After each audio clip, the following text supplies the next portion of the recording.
नमस्कार, आप देखना शुरू कर चुके हैं न्यूज सिटी और मैं हूं आपकी होस्ट निधि सिंह। कुंभ मेला में 95 वर्षीय अघोरी बाबा ने ऐसी चौंकाने वाली भविष्यवाणी की है कि सभी चौंक गए। बाबा काल पुरुष संध्या समय पावों को धोकर ध्यान में बैठ जाते हैं। चिता जलने लगती है और हवा काली हो जाती है।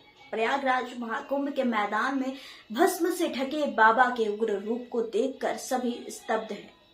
उनके हाथ में मानव खोपड़ी है या केवल दिखावे के लिए नहीं है, बल्कि उसका या पानी पीने का एकमात्र पात्र है या कई दशकों से उनका साथी है। हिमालय में ध्यान करने के कारण उनकी आवाज गहरी और गंभीर हो गई है। गंभीर आवाज में वह कहते हैं, जो आदमी भूल जाता है वह नदी याद रखती है। जब गंगा रोती है तो उनके आंसू पृथ्वी पर गिरेंगे या पहले भी शुरू हो चुका है। उनकी उम्र 95 वर्ष है। वह बाबा काल पुरुष के नाम से प्रसिद्ध है। कुंभ में आने वाले सबसे वृद्ध अघोरी यही साधु है। आपको हम इस रिपोर्ट में बताते चले कि वह अपनी कठोर तपस्या और सटीक भविष्यवाणियों के लिए काफी प्रसिद्ध है। जब कुंभ में कई साधु व्यक्तिगत मुक्ति पर जोर देते हैं तो अघोरी समाज के सामूहिक भाग्य के बारे में बात करते हैं। बाबा काल पुरुष मैदान की ओर इशारा करके कहते हैं कि मैं पिछले 7 महाकुंभों में आया हूं। मैंने हर बार इस मैदान में घूमकर देखा, लेकिन इस बार संकेत कुछ अलग है। कौवे चिता के पास अलग अलग स्वर में गाते हैं। मृत आत्माएं अधिक शांत रहती हैं।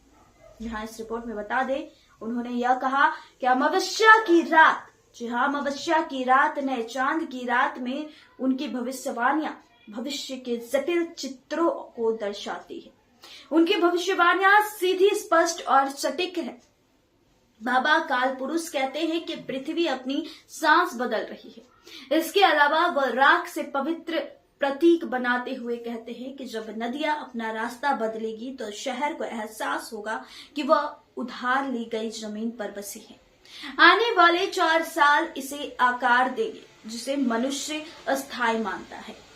सांस्कृतिक मनोवैज्ञानिक डॉक्टर राजेंद्र प्रसाद कहते हैं कि उन्होंने 2 दशकों से अघोरी परंपराओं का अध्ययन किया है। उनके अनुसार अघोरियों की भविष्यवाणियां पर्यावरणीय अवलोकन और अत्याधुनिक सूझ का मिश्रण है। 1983 में एक अघोरी बाबा ने सब स्थान में कौवे और व्यवहार से बंगाल पे अकाल की भविष्यवाणी की, जो सच साबित हुई।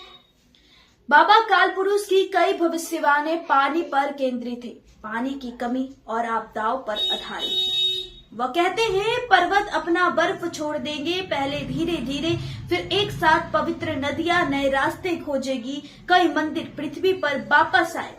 लेकिन उनकी सभी भविष्यवाणियों में विनाश का उल्लेख नहीं है। वह कहते हैं, युवाओं को याद रहेगा कि मध्यवासियों ने क्या भुला दिया है।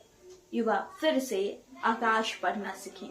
इस रिपोर्ट में बस इतना ही। देखते रहें न्यूज सिटी। बहुत बहुत धन्यवाद।